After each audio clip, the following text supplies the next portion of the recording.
রাদিয়াল্লাহু তাআলা আনহু কাফের অবস্থায় যেই সমস্ত মজলিসের মধ্যে ছিলেন, এই সমস্ত মজলিসের মধ্যে আল্লাহর রাসূলের সাহাবী ওমর রাদিয়াল্লাহু তাআলা আনহু গেলেন, গিয়ে বললেন আশহাদু আল্লা ইলাহা ইল্লাল্লাহু ওয়াহদাহু লা শারীকা লাহু ওয়া আন্না মুহাম্মাদান আবদুহু ওয়া রাসূলুহু। সমস্ত কাফেরদেরকে জানায় দিলেন, সমস্ত বেঈমানদেরকে জানায় দিলেন, জেনে রাখো গো আল্লাহ ছাড়া কোনো মাবুদ নাই, আল্লাহ এক, তার কোনো শরীক নাই, মুহাম্মাদুর রাসূলুল্লাহ সাল্লাল্লাহু আলাইহি ওয়াসাল্লাম আল্লাহর বান্দা এবং রাসূল। কারো সাহস হয় নাই উমরের বিরুদ্ধে কথা বলতে। কেন না রে ভাই, আমার যুবক ভাইরা, মুরব্বী বাবারা, উমর ছিলেন বড় একজন লিডার, কারো সাহস হয় নাই উমরকে বলতে, ও উমর তুমি কেন ইসলাম ধর্ম গ্রহণ করেছো, আমাদের ধর্মে কেন চুনকানি লাগিয়েছো? কারো সাহস হয় নাই এই কথা বলতে। আল্লাহ রাসূলের সাহাবী ওমর রাদিয়াল্লাহু তাআলা আনহু কাফের অবস্থায় যেই সমস্ত মজলিসের মধ্যে ছিলেন, এই সমস্ত মজলিসের মধ্যে উনার ঈমান আনয়নের কথা বলার পরে আল্লাহ রাসূলের কাছে গিয়া বললেন ফিদাকা আবি ওয়া উম্মি ইয়া রাসূলুল্লাহ। ওগো নবীজি, ইয়া রাসূলুল্লাহ, ইয়া হাবিবাল্লাহ, ওগো নবীজি আমার মা বাবা আপনার জন্য উৎসর্গিত হোক। ওয়াল্লাযী নাফসি বিয়াদিহি, ওগো নবীজি, ওগো নবীজি যার হাতে আপনার প্রাণ, ওগো নবীজি কাফের অবস্থায় যে সমস্ত মজলিসের মধ্যে আমি ছিলাম, এই সমস্ত মজলিসের মধ্যে আমার ঈমান আনয়নের কথা বলেছি। ইয়া রাসূলুল্লাহ, ইয়া হাবিবাল্লাহ, ওগো নবীজি এখন থেকে আপনার কোনো টেনশন নেই, আপনার সাহাবী আবু বকরের কোনো টেনশন নাই। ওগো নবীজি আপনার সাহাবী হামজা ইবনে আব্দুল মুত্তালিবের কোনো টেনশন নাই।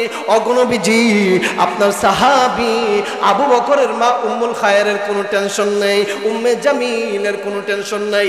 ওগো নবীজি অন্যান্য মুসলমানের কোনো টেনশন নাই। আল্লাহর নবী বিশ্বনবী ওমর রাদিয়াল্লাহু তাআলা আনহুকে বললেন, ওমর রে আমি বাইতুল্লাহ শরীফের মধ্যে যাব। আল্লাহর রাসূল ইবনুল আরকামের ঘর থেকে বাহির হলেন, বাইতুল্লাহ শরীফ উনি তাওয়াফ করবেন, বাইতুল্লাহ শরীফের মধ্যে যাবেন। আল্লাহর রাসূলের পাহারাদার ছিলেন দুইজন। আমার মায়েরা লক্ষ্য করে দেখুন, আল্লাহর নবীর সাহাবী উবাইদা রাদিয়াল্লাহু তাআলা বদর যুদ্ধের মধ্যে ইসলামের জন্য উনি তলোয়ার নিয়ে, তরবারি নিয়ে উনি দাঁড়ায় গেলেন আল্লাহর ডাকে সাড়া দেবেন। হঠাৎ করে দেখেন বদর যুদ্ধ যখন কায়েম হয়ে গিয়েছে, আল্লাহ নবীর সাহাবী উবাইদা রাদিয়াল্লাহু তাআলা হঠাৎ করে দেখেন উনি উনার বাবাকে উনার সম্মুখে, একটা বছর পরে উনার বাবাকে দেখলেন। উনার বাবা তো কাফেরের পক্ষ নিয়ে আসলেন, উনার বাবা মুশরিকের পক্ষ নিয়ে আসলেন, অর্থাৎ ইসলামের বিপক্ষে উনি তলোয়ার লড়বেন, ইসলামের বিপক্ষে উনি আঘাত করবেন। ও আমার মুসলমান ভাইরা, বাবা দেখেন বিধর্মী, সন্তান উবাইদা রাদিয়াল্লাহু তাআলা উনি হলেন মুসলিম, ইসলাম ধর্ম গ্রহণ করেছেন। বদর যুদ্ধের মধ্যে যখন উনি দাঁড়ায় গেলেন, উনার বাবার সম্মুখে দাঁড়াইলেন, তলবারি নিয়ে, তলোয়ার নিয়ে উনার বাবার সম্মুখে দাঁড়াইলেন। এমত অবস্থায় বাবা এবং সন্তানের মধ্যে যেই ভালোবাসা, এই ভালোবাসাটা চলে আসছে। আল্লাহ রাসূলের সাহাবী উবাইদা রাদিয়াল্লাহু তাআলা উনি পিছ পা হলেন, উনি উনার তলোয়ারটা রাখলেন আর মনে মনে ভাবলেন আমার বাবাকে কিভাবে আঘাতপ্রাপ্ত হয়েছেন। দিনের শেষ ভাগে উনি কথা বলেছেন, দিনের শুরু ভাগে গিয়ে আবু কুহাফা বলতেছেন, আবু বকর তুমি কেন কথা বলতেছ না? বনু তাইম গোত্রের লোকেরা আল্লাহ রাসূলের সাহাবী আবু বকরকে বলতেছেন, ও আবু বকর রে তুমি কেন কথা বলতেছ না? আল্লাহর নবী বিশ্বনবী মুহাম্মদুর রাসূলুল্লাহ সাল্লাল্লাহু আলাইহি ওয়াসাল্লামের সাহাবী আবু বকর দিনের শেষ ভাগে উনি কথা বললেন, অর্থাৎ অজ্ঞান থেকে জ্ঞান ফিরে আসলো। কিন্তু দেখেন বনু তাইম গোত্রের লোকেরা তারা নিশ্চিত ছিল যে আবু বকর মনে হয় আর বাঁচবে না, উনি ইন্তেকাল করবেন। আল্লাহ রাসূলের সাহাবী আবু বকর যখন উনি তাকাইলেন, তাকানোর পরে সর্বপ্রথম আল্লাহ রাসূলের সাহাবী আবু বকর বললেন, আবু কুহাফা এবং বনু তাইম গোত্রের লোকদেরকে বললেন, তোমরা বলো তো আমার নবী বিশ্ব নবী মুহাম্মদ মুহাম্মাদুর রাসূলুল্লাহ সাল্লাল্লাহু আলাইহি ওয়াসাল্লাম আল্লাহর নবী কোথায় আছেন, কেমন আছেন? সুবহানাল্লাহ। আর একটু জোরে বলবেন না সুবহানাল্লাহ। আল্লাহ রাসূলের সাহাবী আবু বকর যখন এই কথা বললেন, আমার নবীজি কলিজার টুকরা নবী কোথায় আছেন, কেমন আছেন, আমাকে সংবাদ দাও। আবু কুহাফা তখন তো বিধর্মী, বনু তাইম গোত্রের লোকেরা তারা বতর্ষণা করতে শুরু করতে লাগলো। এই আবু বকর মুহাম্মদের জন্য তো পাগল হয়েছ, মুহাম্মদের জন্য তুমি তোমার জীবনটাকে দিয়ে দিতেছো। ও আবু বকর, তোমার কি হয়েছে? মুহাম্মদ তোমাকে জাদু করছে নাকি? মৃত্যুর আসন্ন, মৃত্যু শয্যায় অবস্থায়, এরপরেও আবু বকর রে তুমি বলতেছো মুহাম্মদ কোথায় আছে, কেমন আছে? তুমি কেমন আছো, কোথায় আছো, এইটা কেন বলো না? আবু বকর বললেন, নাম আমার নবীজি কোথায় আছেন, কেমন আছেন? সুবহানাল্লাহ। আল্লাহ রাসূলের সাহাবী আবু বকর সিদ্দিক রাদিয়াল্লাহু তাআলা আনহুর ব্যাপারে এবার উনার মা উম্মুল খায়ের কে আবু কুহাফা বনু তাইম গোত্রের লোকেরা বললেন, তুমি দেখো গো, চেষ্টা করে আবু বকরকে কোনো কিছু খাওয়ানো যায় কিনা। উনি অজ্ঞান হওয়ার পরে, সুস্থ হওয়ার পরে, জ্ঞান ফিরে আসার পরে এখনো পর্যন্ত উনি খাবার খান নাই। আবু বকরকে কোনো কিছু খাওয়ানো যায় কিনা। এইদিকে দেখেন আল্লাহর নবীর সাহাবী আবু বকরের মা উম্মুল খায়ের আবু বকরের কাছে খাবার নিয়ে গেলেন। আবু বকর রে তুমি খাবার খাও। আল্লাহ রাসূলের সাহাবী আবু বকর বললেন, উম্মুল খায়েরকে বললেন, ওয়াল্লাহি খুদার কসম, যতক্ষণ পর্যন্ত না আমার নবীজিকে আমি দেখব ততক্ষণ পর্যন্ত খাবার পানীয় আমার মুখে তুলব না। সুবহানাল্লাহি ওয়া বিহামদি।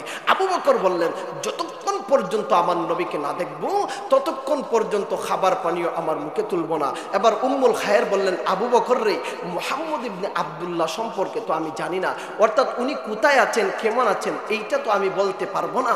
আবু বকর অসুস্থ শরীর নিয়েই উম্মুল খায়েরকে বলতেছেন, আপনি খাত্তাবের কন্যা উম্মে জামিলের নিকট যাও। কার নিকট? খাত্তাবের কন্যা উম্মে জামিলের নিকট গিয়ে বলো মুহাম্মদ ইবনে আব্দুল্লাহ কোথায় আছে। উম্মুল খায়ের উম্মে জামিলের নিকট গিয়ে বললেন, আবু বকর মুহাম্মদ ইবনে আব্দুল্লাহ সম্পর্কে জানতে চায়।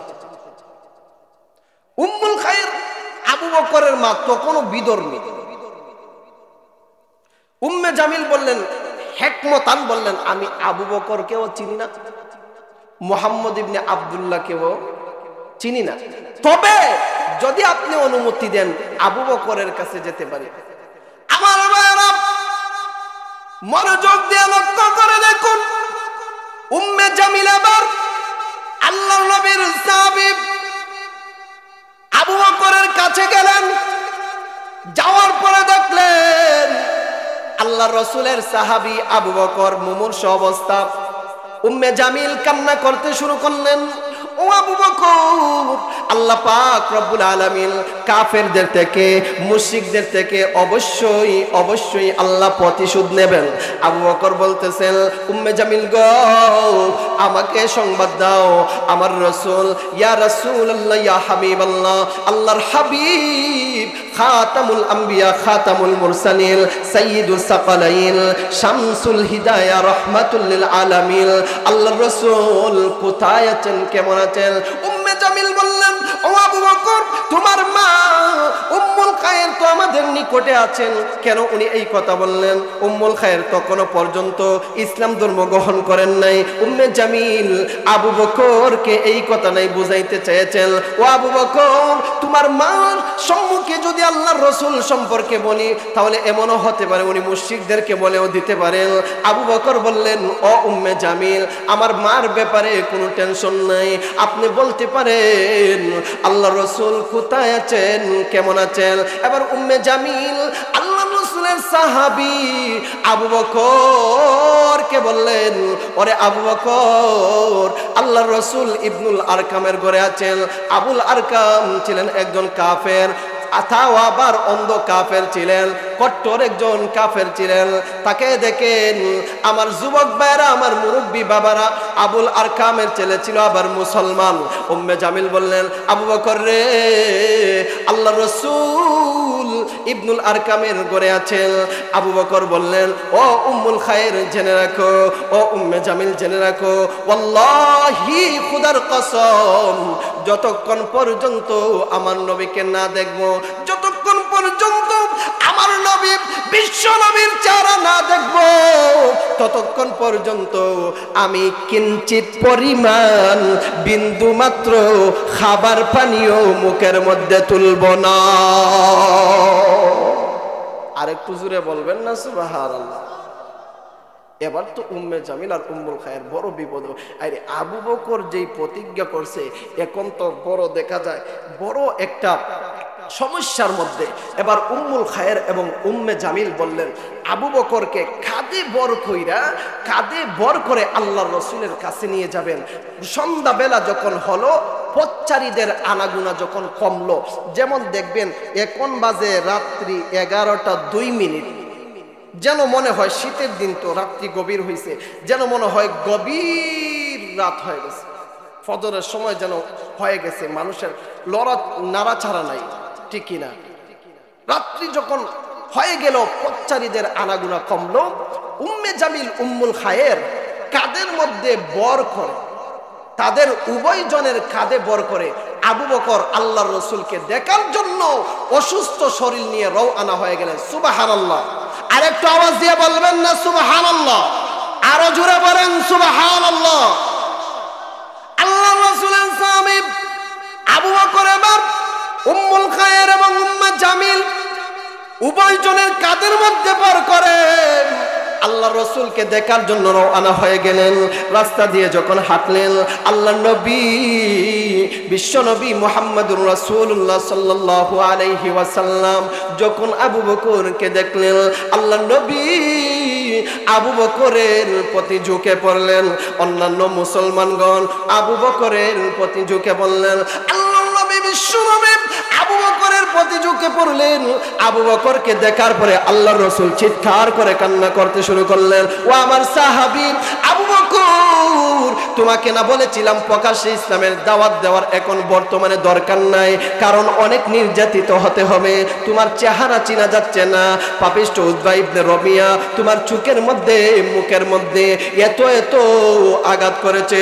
আবু বকর বললেন, ইয়া রাসূলুল্লাহ, ইয়া হাবিবাল্লাহ, ওগো নবীজি, আপনাকে দেখা মাত্র যেন আমি একটা নতুন জীবন ফিরে পেয়েছি। সুবহানাল্লাহ বলবেন না? আবু বকর বলেন, ইয়া রাসূলুল্লাহ, ইয়া হাবিবাল্লাহ, ওগো নবীজি, আপনাকে দেখা মাত্র যেন মনে হয় নতুন একটা জীবন আমি ফিরে পেয়েছি গো নবীজি। ইয়া রাসূলুল্লাহ, ইয়া হাবিবাল্লাহ, আমার শরীরের অন্যান্য অঙ্গগুলো কমে গিয়েছে, এই দিকে দেখেন ওগো নবীজি, পাপিষ্ঠ উতবা ইবনে রবিয়া আমার চোখের মধ্যে, নাকের মধ্যে, মুখের মধ্যে আঘাত করেছে, এখানে একটু বেশি আঘাত করেছে, দেখেন এমন আঘাত করেছে আল্লাহর রাসূলের সাহাবীকে চেনা যাচ্ছিল না, উনি অজ্ঞান হয়ে গিয়েছিলেন, মৃত্যু শয্যায় অবস্থায় ছিলেন। এরপর আল্লাহর নবীর সাহাবী আবু বকর আল্লাহর রাসূলকে সান্ত্বনা দেওয়ার জন্য বলতেছেন, ওগো নবীজি, আমাকে তেমন একটা আঘাত করে নাই, আমার কমে গিয়েছে। ইয়া রাসূলুল্লাহ, ইয়া হাবিবাল্লাহ, ওগো নবীজি, আপনি কেমন আছেন? আপনি কি সুস্থ আছেন কিনা? আল্লাহর রাসূল আবার কান্না বাড়াইয়া দিলেন, আবু বকর রে, আমার তো কিছু হয় নাই, তোমাকে তো অনেক কষ্ট দিয়েছে। আবু বকর বললেন, ইয়া রাসূলুল্লাহ, ইয়া হাবিবাল্লাহ, ওগো নবীজি, আপনার পাশে আমার মা উম্মুল খায়ের রয়েছেন, নবী গো, আপনি হলেন বরকতময় সত্তা, আমার মাকে ইসলামের দাওয়াত দিন, আল্লাহর কাছে আপনি দোয়া করুন। আল্লাহর নবী বিশ্ব নবী উনার সাহাবী আবু বকরের মা উম্মুল খায়েরকে ইসলামের দাওয়াত দিলেন, আল্লাহর কাছে হাত তুলে দোয়া করলেন, ও আল্লাহ, আমার সাহাবী আবু বকর সে বলেছে তার মাকে ইসলামের দাওয়াত দেওয়ার জন্য। ও আল্লাহ, তার মার জন্য তোমার কাছে দোয়া করার জন্য বলেছে। রব্বুল আলামিন, তুমি দেখতেছো আল্লাহ, আমার সাহাবী তোমার বান্দা ইসলামের জন্য এত কষ্ট করেছে। রব্বে কারীম, তুমি তো তাকায় আছো। রব্বে কারীম গো, আমি নাফরমান গুনাহগার। আল্লাহর রাসূল বলতেছেন। কে বলতেছেন? আর একটু সওয়াব আমাদের সমাজে এখন করলে আমরা কই ফিরে কামিল হয়ে গেছি। আছে না নাই? মা তন্যা দেখে আছে না নাই? হালকা একটু আমল যদি করে, 2 দিন তাহাজ্জুদের নামাজ পড়লে কয় আমি বেড়া হই। আছে না নাই? আল্লাহর নবী বিশ্ব নবী বলেন, ও আল্লাহ, আমি গুনাহগার, তোমার মায়ের বান্দা আবু বকরের মায়ের জন্য হাত বাড়াইলাম। ও আল্লাহ, আমার সাহাবী তোমার বান্দা আবু বকরের মাকে ইসলামের মধ্যে দীক্ষিত করুন। আল্লাহর রাসূল দোয়া করতে দেরি হয়েছে, আবু বকরের মা ইসলাম ধর্ম গ্রহণ করতে দেরি হয় না। আর একটু আওয়াজ দিয়ে বলবেন না সুবহান? আরো জোরে বলেন না সুবহানাল্লাহ। আবু বকরের মা ইসলাম ধর্ম গ্রহণ করলেন, আরেকজন ইসলামের দীক্ষিত হলেন। কতলেন, ইয়া রাসূলুল্লাহ, আপনি অনুমতি দেন, প্রকাশ্যে ইসলামের দাওয়াত দেব, কোন বেটার সাহস নাই আমাকে সরানোর। সুবহানাল্লাহ বলবেন না? আল্লাহর রাসূল বললেন, ওমর, আমার সাহাবী আবু বকরও কিন্তু প্রকাশ্যে ইসলামের দাওয়াত দিয়ে অনেক কষ্ট করেছেন, তুমিও কি আবার কষ্ট করবা? আল্লাহর নবীর সাহাবী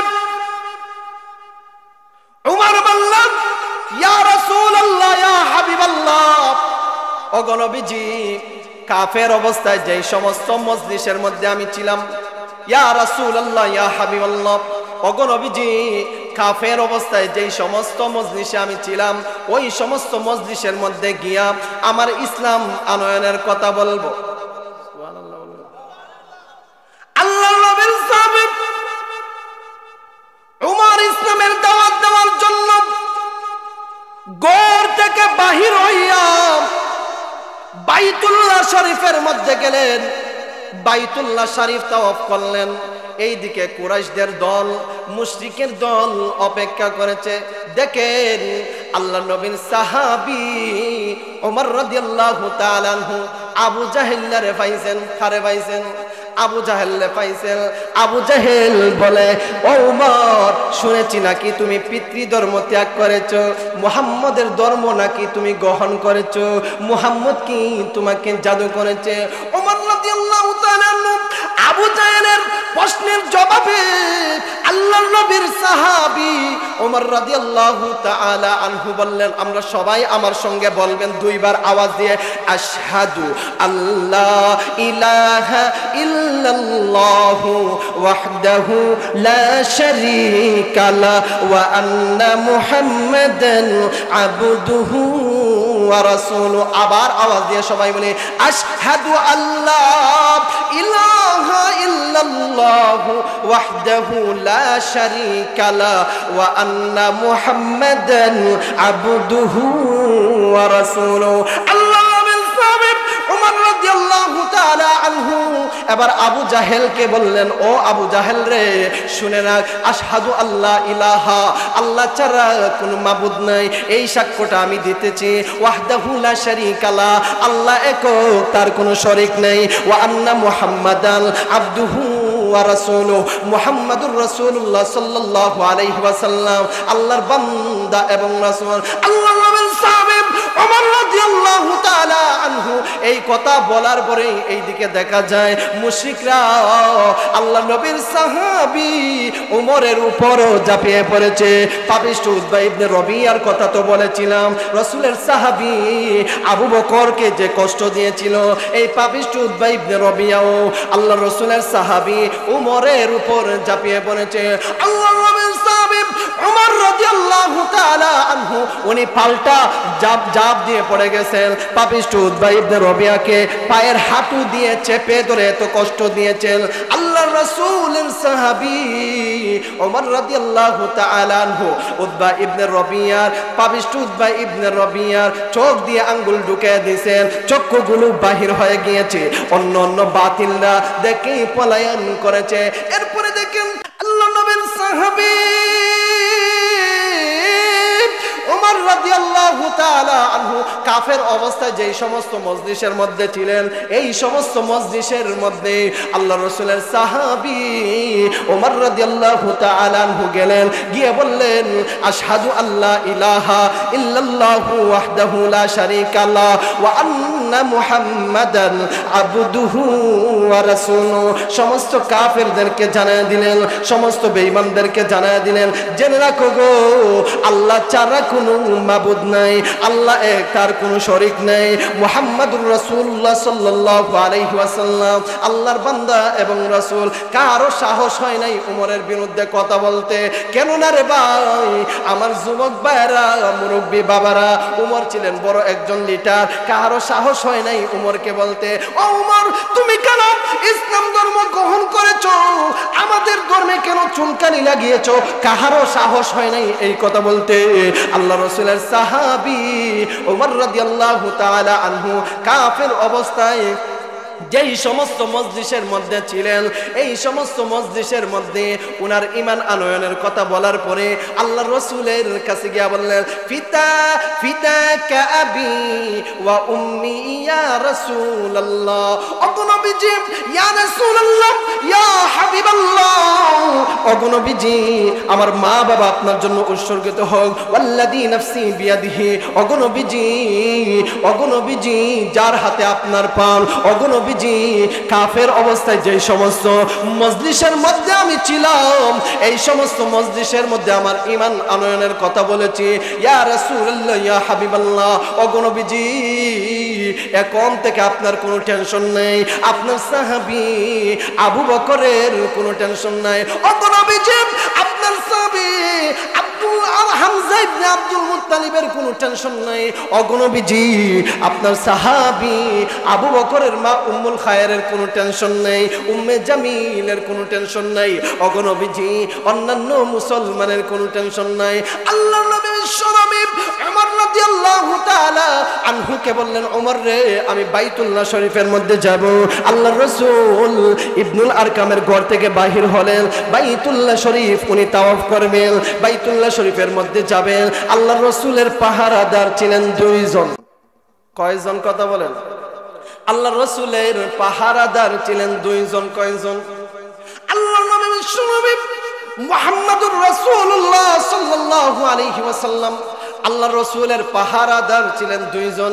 একজন হলেন ওমর রাদিয়াল্লাহু তাআলা আনহু, আরেকজন হলেন হামজা ইবনে আব্দুল মুত্তালিব। এই দুইজন আল্লাহর রাসূলকে পাহারা দিয়ে বাইতুল্লাহ শরীফের মধ্যে নিয়ে গেলেন। তারা সামন সামন আল্লাহর রাসূল তাদের পিছনে পিছনে ইবনুল আরকামের ঘর থেকে বাহির হয়ে বাইতুল্লাহ শরীফের দিকে রওনা হয়ে গেলেন। আল্লাহর নবী বিশ্বনবী বাইতুল্লাহ শরীফের মধ্যে গেলেন। বাইতুল্লাহ শরীফের মধ্যে যাওয়ার পরে আল্লাহর নবী বিশ্বনবী বাইতুল্লাহ শরীফ তাওয়াফ করলেন, খানায়ে কাবা তাওয়াফ করলেন, জিয়ারত করলেন। সেখানে আল্লাহর নবী বিশ্বনবী নিরাপদে যোহরের নামাজ আদায় করলেন। নিরাপদ, কোনো ভয় নাই। কারণ দেখেন এইদিকে রাসূলের সাহাবী ওমর রাদিয়াল্লাহু তাআলা আনহু বড় একজন লিডার, বড় একজন নেতা, ইসলাম ধর্ম গ্রহণ করেছেন। বাইতুল্লাহ শরীফে তাওয়াফ করলেন, নিরাপদে যোহরের নামাজ আদায় করলেন। কাহারও কোনো শক্তি নাই কোনো কিছু বলার। এরপরে দেখা যায় আল্লাহর নবী বিশ্বনবী মুহাম্মদুর রাসূলুল্লাহ সাল্লাল্লাহু আলাইহি ওয়াসাল্লাম বাইতুল্লাহ শরীফ তাওয়াফ করে উনি উনার নিজ গৃহের দিকে আবার প্রত্যাবর্তন করলেন। আবার সাথে ছিলেন দুইজন পাহারাদার। একজন হলেন ওমর রাদিয়াল্লাহু তাআলা আনহু, আরেকজন হলেন হামজা ইবনে আব্দুল মুত্তালিব। এই দুইজন পাহারা দিয়া দিয়া আল্লাহর রাসূলকে উনার নিজ গৃহের মধ্যে পৌঁছায় দিলেন। এইভাবেই আমার যুবক ভাইরা, আমার মুরব্বী বাবারা জেনে রাখেন, এইভাবেই ইসলামের জন্য নবী আম্বিয়া কেরাম, আপনার আমার নবী, যেই নবী আমাদের জন্য শাফায়াত করবেন, ইয়া রাব্বি হাবলি উম্মতি, ইয়া রাব্বি হাবলি উম্মতি। আমার নবীজি কিয়ামতের ময়দানে উম্মতের জন্য বলবেন, ও আল্লাহ আমার উম্মতের কি অবস্থা হবে গো? ও আল্লাহ আমার উম্মতরা হাত দিয়ে তো অনেক গুনাহ করেছে। ও আল্লাহ আমার উম্মতরা জবান দিয়ে তো অনেক গুনাহ করেছে। ও আল্লাহ আমার উম্মতের কেমন অবস্থা হবে গো, ও আল্লাহ আমার উম্মতরা জবানের গুনাহ করেছে, আমার উম্মতরা হাতের গুনাহ করেছে, আমার উম্মতেরা চৌকের গুনাহ করেছে, আমার উম্মতেরা মনের খায়সাতের গুনাহ করেছে, ও আল্লাহ আমার উম্মতেরা পায়ের গুনাহ করেছে। ইসলামের জন্য রাসূল এত কষ্ট করেছেন, এখনো পর্যন্ত রাসূল ইয়া রাব্বি হাবলি উম্মতি, কিয়ামত পর্যন্ত ইয়া রাব্বি হাবলি উম্মতি, শাফায়াতের আগ পর্যন্ত রাসূল ইয়া রাব্বি হাবলি উম্মতি। এই জন্য আজকের এই মাহফিল থেকে দৃঢ় প্রতিজ্ঞা করে আমরা যেতে পারি, ও রাম বামের দল, ও স্বৈরাচারের দল, ও জালেমের দল যেই দিন যখন যে কোন মুহূর্তে আল্লাহর রাসূলকে কিঞ্চিত পরিমাণ আঙ্গুল কারা করে কথা বলবে, ও রাম বামের দল আমরা বসে থাকবো না, আল্লাহু আকবারের ধ্বনি দিয়া তোদেরকে এই বাংলার জমিন থেকে বিতাড়িত করে ভারতে পাঠিয়ে দেব। কথা বলেন ঠিক না?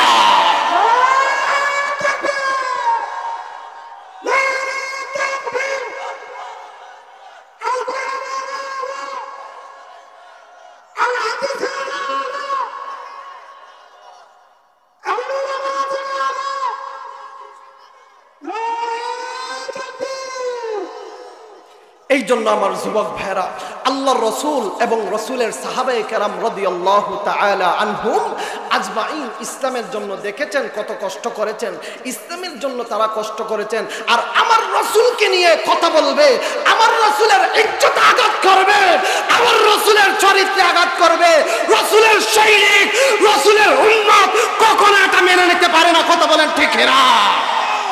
এই জন্য আমার যুবক ভাইরা, রাসূলের ইজ্জতে কিঞ্চিত পরিমাণ আঘাত করে যারা কথা বলবে, রাসূলের ইজ্জতে কিঞ্চিত পরিমাণ আঘাত করে যারা কথা বলবে, এই নাস্তিক আসাদ নূরের মতো সমস্ত নাস্তিকেরাই তারা চিহ্নিত হবে বাংলার জমিনে। কথা বলেন ঠিক কিনা? আমি আপনাদেরকে বলতে চাই, ক্ষমতার বাহাদুরি করে লাভ নেই। কথা বলেন ঠিক কিনা? ক্ষমতা আছে, থাকবেন, ক্ষমতা ছিল, বর্তমানে নাই। কথা বলেন ঠিক কিনা? কি হয়েছে? আলেমদেরকে ঠেকানো গিয়েছে, আলেমদের কথা বন্ধ করা গিয়েছে। যেমন মনে করেন একটা উদাহরণ দিই, আল্লামা মামুনুল হক সাহেবের মাহফিলে আগে হয়তো মনে করেন 1000, এখন হয় 10 গুণ বেশি, 10,000। কথা বলেন ঠিক কিনা? আলেমদের জনপ্রিয়তা বন্ধ করা যায় নাই। কথা বলেন ঠিক কিনা? আলেমদের প্রতি ভালোবাসা ঠেকানো যায় নাই, ইসলামের প্রতি ভালোবাসা ঠেকানো যায় নাই। ঠিক তদ্রূপভাবে উদাহরণ আমার যুবক ভাইয়েরা, আমার মুরব্বী বাবারা, আবু জাহেল এইভাবে নিশ্চিহ্নিত হয়েছে, আবু লাহাব এইভাবে নিশ্চিহ্নিত হয়েছে, মুনাফিকের দল, জালেমের দল, বেঈমানের দল প্রতিহিত হয়েছে। কিয়ামত পর্যন্ত বাতিল হবে, নিশ্চিহ্নিত হবে। হকের বিজয়, কালমার বিজয়, কালমার পতাকা উড়বেই, উড়বে। কথা বলেন ঠিক কিনা? এই জন্য আমার যুবক ভাই, আমাদেরকে বুঝতে হবে, আমাদেরকে বুঝার দরকার, আমাদেরকে চিন্তা করার দরকার, গবেষণা করার দরকার। আমরা কোথায় আছি? আমরা কোথায় আছি? কেমন আছি? আমরা যে ইসলাম ধর্ম পাইলাম, এই ইসলাম ধর্মের শান মান কত? ইসলাম ধর্মের শান মান কত? এবং ইসলাম ধর্ম কত যে মূল্যবান, এইটা আমাদের বুঝতে হবে। ইসলাম ধর্ম কত যে মূল্যবান, ইসলাম ধর্মের শান মান যে কোনো জিনিসে, যে কোনো বিষয়ে আপনি যদি তার কদর না বুঝেন, তাহলে ওই বিষয়কে গুরুত্ব দিতে আপনার ভালো লাগবে না। ঠিক কিনা? আপনি যদি কদর বুঝেন, তাহলে ওই জিনিসের গুরুত্ব দিতে ভালো লাগবে। ঠিক কিনা? ঠিক তদ্রূপ ভাবে আমরা বুঝেও না বুঝার বাহানা, আমরা বুঝেও না বুঝার বাহানা করি। এইটা আমার মুরব্বী বাবারা, যুবক ভাইয়ারা, এতক্ষণ আমরা আলোচনা শুনলাম ইসলামের জন্য সাহাবায়ে কেরাম রাদিয়াল্লাহু তাআলা আনহুম আজমাইন কষ্ট করেছেন, জীবন দিয়েছেন, রক্ত দিয়েছেন। ঠিক কিনা? এই ইসলামের ভিতরে নামাজ আছে না নাই? আওয়াজ দিয়ে বলেন, নামাজ আছে না নাই? ওই ইসলামী শরিয়ার ভিতরে রোজা আছে না নাই? ওই ইসলামী শরিয়ার ভিতরে যাকাত আছে না নাই? ওই ইসলামী শরিয়ার ভিতরে হজ আছে না নাই? ওই ইসলামী শরিয়ার ভিতরে সাদাকা আছে না নাই? ওই ইসলামী শরিয়ার ভিতরে সুন্নাহ আছে না নাই? ওই ইসলামী শরিয়ার ভিতরে আত্মীয়তার সম্পর্ক বজায় রাখার কথা আছে না নাই? ওই ইসলামী শরিয়ার ভিতরে চুগলখুরি করা যাবে না, চুগলখুর জান্নাতে প্রবেশ করবে না, এই কথা ইসলামী শরিয়ার ভিতরে আছে না নাই? ওই ইসলামী শরিয়ার ভিতরে সুদ হারাম, এই কথা আছে না নাই? ওই ইসলামী শরিয়ার ভিতরে ঘুষ হারাম, এই কথা আছে না নাই? ওই ইসলামী শরিয়ার ভিতরে ফিতনা ফাসাদে লিপ্ত হওয়ার ব্যাপারে নিষেধাজ্ঞা আছে না নাই? অতএব আমার মুরব্বী বাবারা, দাড়ি পেকে গিয়েছে। আজকেও দেখেন, আমি কিন্তু জুমার নামাজ পড়াই নাই। আজকে জুমার নামাজ আমার এক বন্ধুকে দিয়ে পড়াইছি। সকালবেলা রওনা হয়েছিলাম আপনাদের এইদিকে। আজকেও আমি যেই মসজিদে জুমার নামাজ পড়াই, আমার এক মুসল্লি ইন্তেকাল করেন, টাটকা যুবক। 10 দিন আগে দেখলাম অনেক ভালো, 10 দিন পরে বৈপ্লবিক একটা পরিবর্তন হয়ে গেল। কেমন জানি কি হয়ে গেল, দেখলাম সাকারাতে মাউত, কি যে কষ্ট। কিন্তু দেখেন আমার মুরব্বী বাবারা, কিন্তু দেখেন আমার যুবক ভাই, তোমার এই যৌবনটা আল্লাহ দেয় নাই গুনার কাজে কাটানোর জন্য। আল্লাহ দিয়েছে গুনার কাজের জন্য যৌবন, আল্লাহ দিয়েছে। আমার মুরব্বী বাবারা, যা খাইছেন তো খাইছেন, যা করছেন তো করছেন, এবং যা চলছেন বেপথে চলছে। এখন থেকে আমাদের তাওবার দিকে অগ্রসর হওয়ার দরকার, ঠিক কিনা? এখন থেকে আমাদের তাওবার দিকে অগ্রসর হওয়ার দরকার। ওয়াতুজাহিদুনা ফি সাবিলিল্লাহ, আমি যে আয়াত পড়েছিলাম, বিআমওয়ালিকুম ওয়া আনফুসিকুম যালিকুম খায়রুল লাকুম ইন কুনতুম তা'লামুন। জিহাদের তাফসীরের কিতাবে ব্যাখ্যার আরেকটা ব্যাখ্যা লেখা হয়, নামাজের ব্যাপারেও নফসের সঙ্গে একটা জিহাদ করতে হবে, ঠিক কিনা? শয়তান বলেন নামাজ পড়িস না, কয় ঠান্ডার দিন কম্বলের তলে ঘুমাই থাকলে যে মজা রে, বলে কিনা বলে, কয় উঠিস না রে, যে মজা দেখছ কি গরম হইছে, ফজরের নামাজটা পড়া কিন্তু এইরকম গরম পাইবি না। এই শয়তান ধোঁকা দেয়। এই শয়তানের সঙ্গে যে আপনি লড়াই করে মসজিদে ফজরের নামাজের জন্য গেলেন, এটাও একটা জিহাদ। তাফসীরের কিতাবে বলা হয় এটাও একটা জিহাদ। রমজান মাসে পর্দা টাঙ্গাইয়া, আপনাদের এলাকায় আছে কিনা জানি না, আমাদের এলাকায় আছে, পর্দা টাঙ্গাইয়া খাবার খাওয়া, রোজা রাখে না। এই পর্দা টাঙ্গাইয়া খাবার না খাইয়া যারা নফসির সঙ্গে মুজাহাদা করে রোজা রাখে, তাফসীরের কিতাবে লেখা হয় এটাও একটা জিহাদ। আমরা নানান গুনার অন্ধকারে ডুবে আছি। এই নানান গুনার অন্ধকার থেকে বাঁচা এবং বাঁচার চেষ্টা করার নামও একটা জিহাদ। বাঁচার চেষ্টা করার নামও কি? একটা জিহাদ।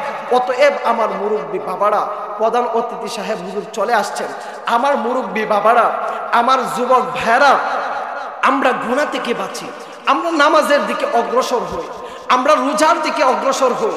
আর এই মাসে বেশি বেশি করে, আমার পূর্বে আলোচনা করে গিয়েছেন, এই মাসে বেশি বেশি করে মেরাজের আলোচনা করেছেন হযরতুল আল্লাম হযরত মাওলানা মুফতি আব্দুল হক সাহেব, মেরাজের আলোচনা করেছেন। এই মাসে কিন্তু আল্লাহর রাসূল আমাদেরকে একটা দোয়াও শিক্ষা দিয়েছেন। আল্লাহুম্মা, আমরা সবাই বলি আল্লাহুম্মা বারিক লানা ফি রজবা ওয়া শাবান ওয়া বাল্লিগনা রমাদান। আল্লাহুম্মা বারিক লানা ফি রজবা ওয়া শাবান ওয়া বাল্লিগনা রমাদান। আমার যুবক ভাইরা, মুরব্বী বাবারা, আপনাদেরকে একটা কথা বলতে চাই। আজ থেকে বাবারা পায়ে ধরে 2 হাত জোর করে কাকুতি মিনতি করে আপনাদেরকে বলি, বাবারা ইসলামের জন্য একটা জিহাদ করেন, নিম্নমানের একটা জিহাদ করেন, যে জীবনে আর নামাজ ছাড়বো না। ইনশাল্লাহ ছাড়বেন না তো? আমরা সবাই হাত তুলে আল্লাহকে দেখাই, আল্লাহ তোমার মায়ের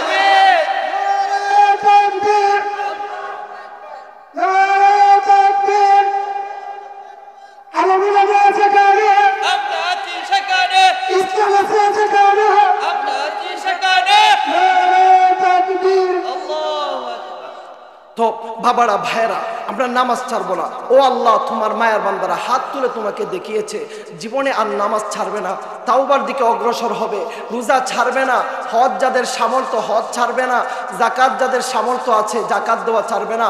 আল্লাহ, তোমার মায়ার বান্দাদেরকে কবুল আর মঞ্জুর করুন। সবাই জুড়ে বলি আমিন। আল্লাহ, এই এলাকার সমস্ত মুর্দেগানদের কবরকে জান্নাতের বাগান বানিয়ে দেন। সবাই জুড়ে বলি আমিন। শেষমেশ আমি একটা তাকবীর দিয়ে দেখাই, আপনারা জুড়ে আল্লাহু আকবার বলবেন। নারে তাকবীর, নারে তাকবীর, দিন ইসলাম, দিন ইসলাম, জিন্দাবাদ, জিন্দাবাদ। প্রধান অতিথি হুজুরের আগমন, শুভেচ্ছার স্বাগতম। টাঙ্গুয়াবাসীর পক্ষ থেকে লাল গোলাপ শুভেচ্ছা। নারে তাকবীর।